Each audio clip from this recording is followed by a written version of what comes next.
Привет, я Саша Капуста, это канал Твой шрифтовый фетиш, серия видео по созданию вариативного шрифта в FontLab. В этом уроке мы разнообразим наш шрифт и добавим в него цифры в круге. Иногда в шрифте, помимо стандартных цифр, их уменьшенных копий, табличных, старостильных и так далее, бывают еще и цифры в круге. Выглядят они вот так, и обычно это цифры от 1 до 9 и нолик в разных его вариантах. Иногда бывает еще можно встретить цифры до 20.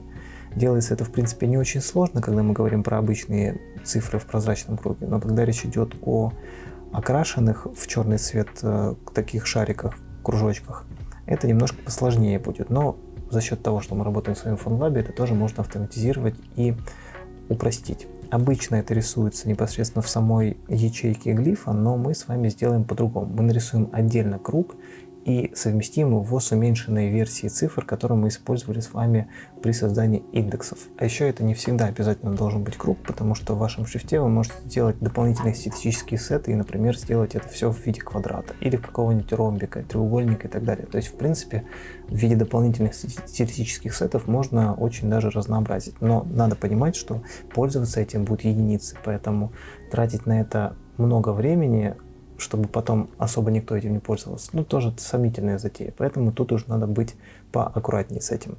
Так что сделать вы можете, а нужно ли вам это делать, это вопрос уже, который вы сами для себя решаете. В первую очередь давайте создадим сами цифры. Для этого нам нужно зайти в каталог и добавить их оттуда. Они находятся у нас в числах, и вот мы видим, какие они у нас бывают, до 20, разные варианты написания. Нас интересуют самые обыкновенные. Это вот эти с 1 до 9, где-то здесь нолик еще должен быть. Почему-то я его не вижу. А, вот он. И то же самое с черными цифрами. Мы выбираем вот это. Десятка нам не нужна. Ну и нолик. Все, тут даже до 50 есть. Нам это не нужно. Жмем Apply, они у нас добавляются. Здесь что-то автоматически у нас нарисовалось, нам это не нужно, мы это все удаляем. Заходим в Tools, Action и вот удалить содержимое этого слоя во всех мастерах, выбранных глифах. Run, OK. Все, они удалились, ячейки у нас создались. Теперь можно это дело сохранить и дальше нам нужно создать новый глиф. Чтобы создать новый глиф, нам нужно выбрать любую ячейку, в которой уже что-то находится, и после этого фонд New Glyph появляется окошко, в котором мы можем создать новый глиф, которого в принципе не существует. Поэтому назовем его Circle White Figure для цифр, потому что это может быть и обычный какой-нибудь круг, но здесь мы его делаем специально под эти цифры. И жмем Create. Теперь то же самое можно продублировать, только изменить его название на... так, сделаю просто альтом. А вот теперь его можно переименовать. Альт мы удаляем.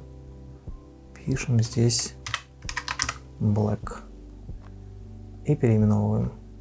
Все, отлично. В синий цвет можно окрасить. Сохраняемся. Теперь нам нужно добавить симметричный круг, который мы будем использовать для создания этого глифа.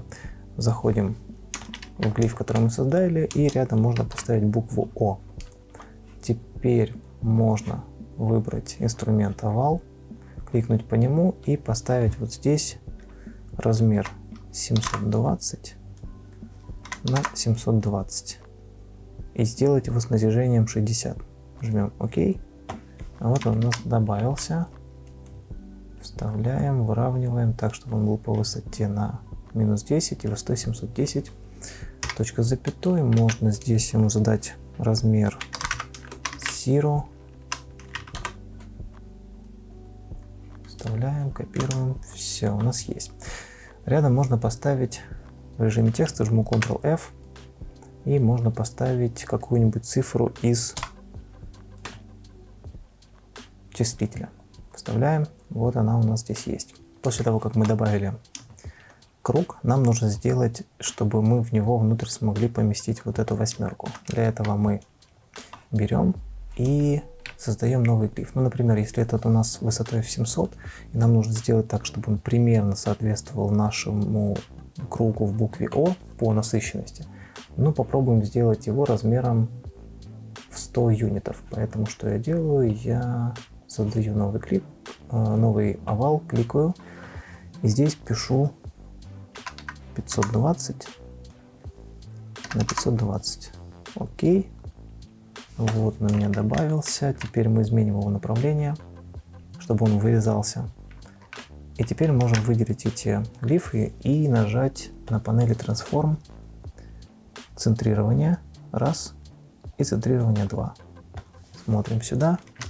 Он у нас приподнялся, поэтому опустим. Вот, все отлично. Он у нас соответствует. Это при этом полноценный круг, одинаковый по размеру. Что мы делаем теперь? В принципе, на этом этапе все у нас закончилось, но так как он у нас состоит из двух разных, ну точнее восьмерка в круге состоит из двух разных компонентов, мы, наверное, к Zero его не будем привязывать, а сделаем просто его фиксированный размер. Здесь у нас 42, допустим, ну пускай он будет фиксировано 30 для всех слоев. Копируем, и надо забиндить их, привязываю, снова копирую. Здесь у меня тоже все привязано, то есть если вдруг мы потом изменим положение буквы H, так как эти два компонента находятся друг в друге, если мы в одном из них сменим, он сместится, а второй останется на месте. Поэтому, чтобы этого не происходило, в таких компонентных вариантах глифов желательно полуопроще задавать фиксированным значением, как мы здесь сделали, чтобы никакие формулы это все не портили нам. В общем, мы сделали, все меня устраивает, пока что время оставляем так.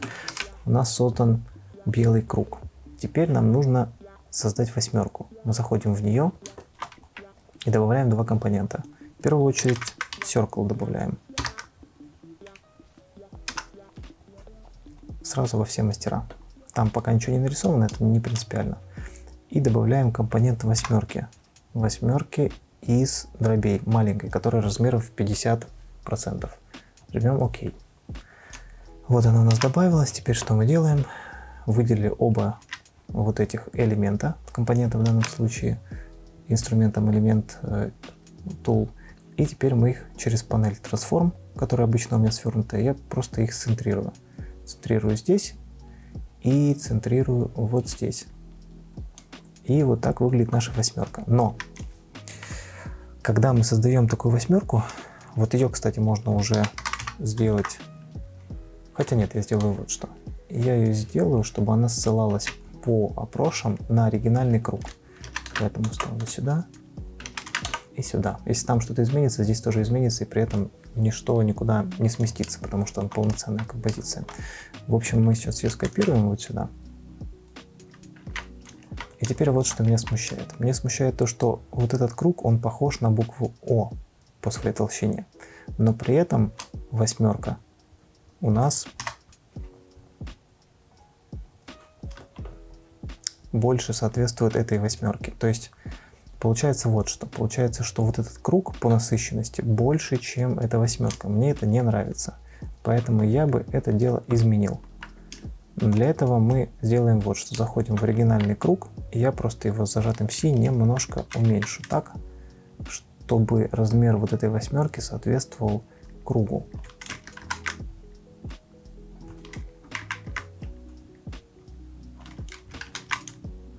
А вот теперь это смотрится гораздо лучше. Но все равно мы видим, что размер уменьшенного вариативного компонента восьмерки имеет размеры примерно 76-73, поэтому здесь я сделаю, ну, допустим, 75 здесь.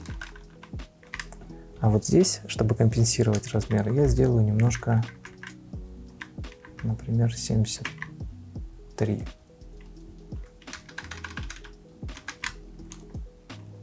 И вот теперь это уже куда больше похоже на то, что нам нужно. Но единственное еще, мы когда рисовали О, у нас вот эти овалы немножко как бы раздуты, чтобы компенсировать формат. Ну, потому что оригинальные О, они не делаются обычным кругом. А вот здесь у нас геометрическая такая фигура, обычный круг, но на себя он не сильно похож. Поэтому я бы немножко его уменьшил. Зажимаю Ctrl-A, чтобы выделить все усы нот, и жму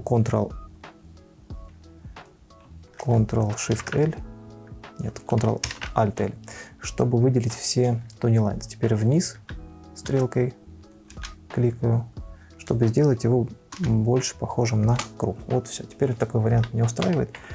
Теперь все то же самое. Нам просто нужно сделать во всех остальных мастерах, подобрать пропорции круга, пропорции таким образом, чтобы они хорошо смотрелись с цифрами, которые у нас здесь есть. То есть я не могу взять вот этот вот круг, сделать такого же размера, как и вот эта буква О, потому что, во-первых, туда не влезет вот эта цифра, а во-вторых, она значительно жирнее выглядит, чем вот эта уменьшенная циферка. Поэтому, чтобы это дело компенсировать, нам нужно задать пропорцию. Ну, допустим, я даже могу просто отсюда скопировать, вставить, сюда хожу, сюда, центрирую. Вот, и теперь уже наоборот, нам нужно его утяжелить. Здесь размер 96, значит, я что делаю? Сделаю, 90 пускай будет. Здесь с зажатой буквой C я могу пропорционально изменять положение этих узлов, чтобы сдвигались еще и вот эти усы. Ну, мы это с вами уже разбирали. 88. 88. Отлично. Все. Теперь мы смотрим. В принципе, такое соотношение меня больше устраивает. Но все остальное я уж точно делать не буду. Мы основную задачу с вами поняли, что мы с вами делаем. Все у нас здесь готово. Сохраняемся. Теперь нам нужно вот что сделать. Нам нужно скопировать все эти цифры в другие ячейки. Поэтому я беру и в каждую из них с заменой копирую.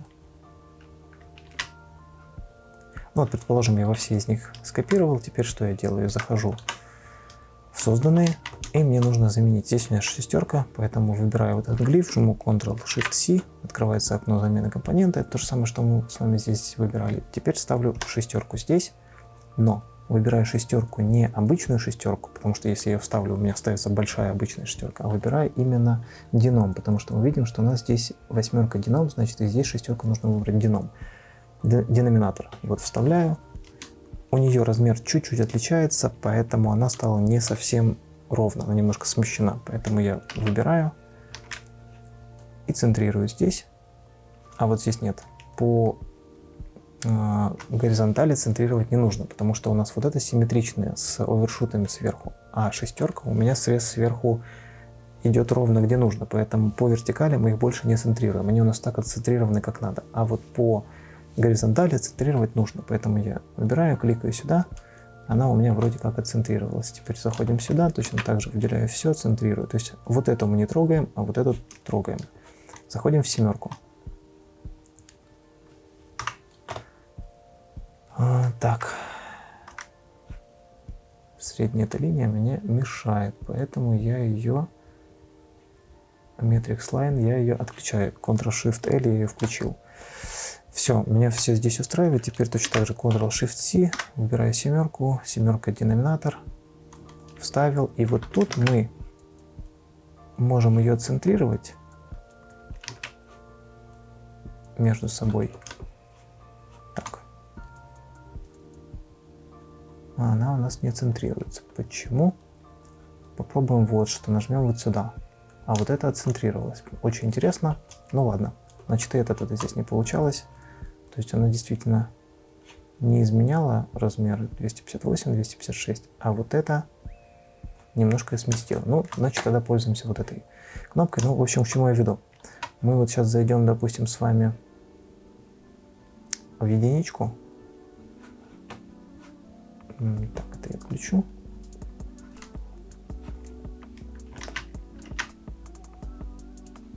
Здесь точно так же я ее заменяю на единицу. Проверяем. Не центрируется. Понятно? Значит, пользуемся вот этой. Оцентрировали. И вот здесь мы видим, что она у нас отцентрировалась криво. Математически она центрировалась правильно, потому что она находится на расстоянии в 321 юнит слева, 319 справа, ну то есть с учетом там погрешности где-то вот тут у нас есть 319, если попасть. Но мы визуально видим, что это не так. Поэтому, когда у нас цифра не симметрична, а это четверка, это семерка и это единица, нам их нужно немножко подвинуть. Поэтому каждую из них мы здесь уже оптически начинаем вот так сдвигать, чтобы поймать вот это вот оптимальное положение с учетом вот этого вот носика, который делает как бы изменения всех пропорций. В общем, по такому принципу небольшая доработка у нас делается, и дальше остается нам только сделать все с остальными символами точно так же. Если по ходу этого урока у вас возникли вопросы, то задавайте их в комментариях на русском или английском языках. Этот курс залит сразу на несколько видеоплатформ, а значит я могу их не увидеть. Поэтому подписывайтесь на канал в Телеграме и задавайте вопросы в чате «Делаем буквы». Все дополнительные материалы будут выложены на сайте «Твой шрифтовой фетиш». Там же вы сможете найти шрифты Rayер и Zasker, которые я упоминал в курсе. А еще делайте скриншоты вашего шрифта, хвастайтесь в соцсетях и отмечайте «Твой шрифтовой фетиш» в публикациях с этим хэштегом. Мне и вашим шрифтовым коллегам будет интересно посмотреть на ваши успехи в ходе этого курса. Если видео оказалось для вас полезным, подписывайтесь на канал, ставьте лайк и увидимся в следующих уроках.